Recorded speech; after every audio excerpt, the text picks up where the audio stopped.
आप देख ही रहे हैं भाईजान,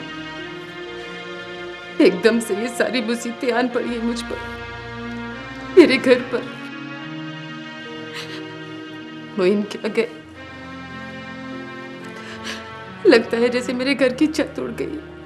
मुझे तो कुछ समझ नहीं आ रहा मैं क्या करूं। हौसला करो Rama,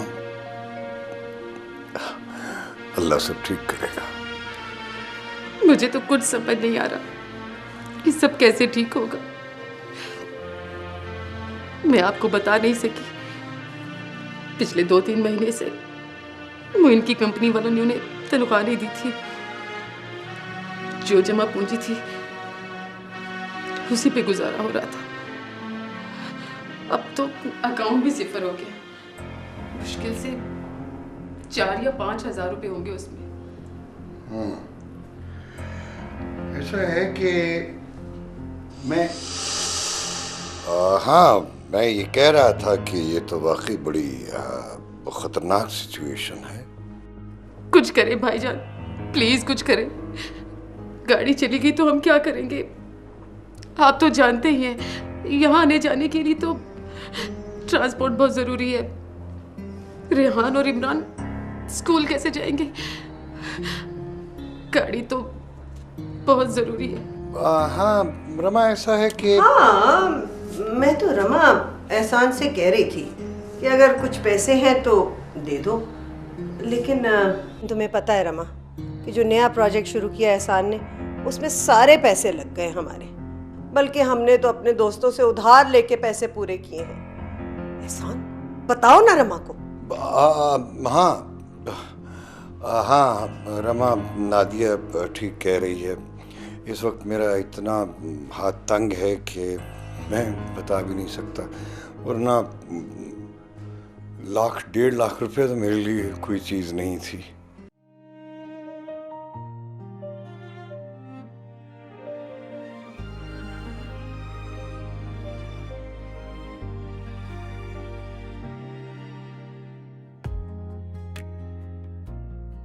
I hope you understand.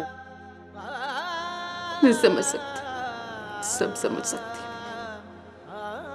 समझ सकती।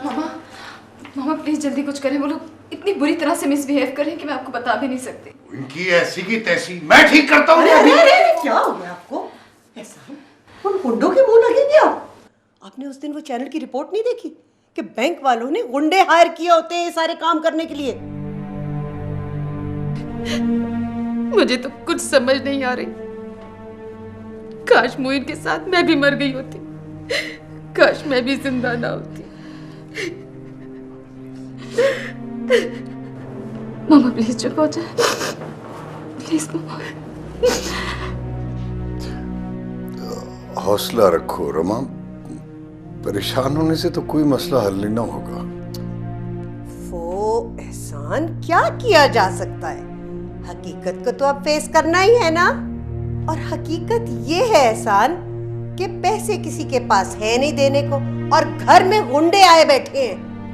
लेकिन अगर गाड़ी बैंक वालों को वापस कर दी तो रमा ठीक कह रही है, गाड़ी के बगैर तो बिल्कुल गुजारा नहीं है इस इलाके में। देखो ना, यहाँ तो डबल रोटी लेने के लिए भी मार्केट जाना पड़ता है गाड़ी पर, तो गाड़ी के बगैर इनका तो गुजारा बिल्कुल नहीं होगा। एक तजवीज है मेरे पास, बल्कि मेरा ख्याल यही हल है। क्या?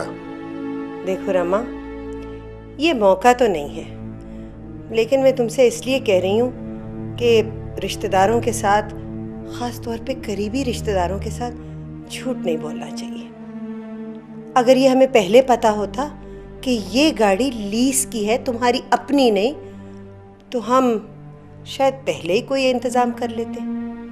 अब देखो ना, ऐन मौके पे तो कुछ नहीं हो सकता। देखो रमा, तुम खुद ही समझदार हो। खैर, ये मौका ऐसी बातें करने का नहीं है। वैसे तुम कहना क्या चाह रही हो? मैं ये कहने वाली थी कि देखो, गाड़ी के बगैर तो वाकई गुजारा नहीं है, लेकिन गाड़ी के देने के पैसे भी तो नहीं है, और ये पैसों के बगैर वो बदमाश टलने वाले नहीं है।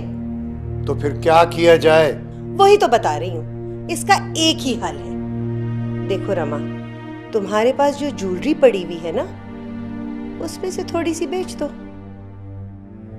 शायद नादिया ठीक कह रही है रमा, इसके अलावा और कोई चारा भी नहीं है। बहरहाल फैसला तो तुम्हें करना है रमा। कुछ हुआ पैसों का बंदोबस्त? वो बैंक वाले तो किसी को फोन कर रहे हैं, कह रहे हैं गाड़ी उठा लो। बोलो रमा, फिर क्या किया जाए? ठीक है भाईजान, मैं लेकर आती हूँ ज्वेलरी। नादिया भाभी ठीक कह रही है, इसके अलावा वाकई कोई चारा नहीं है।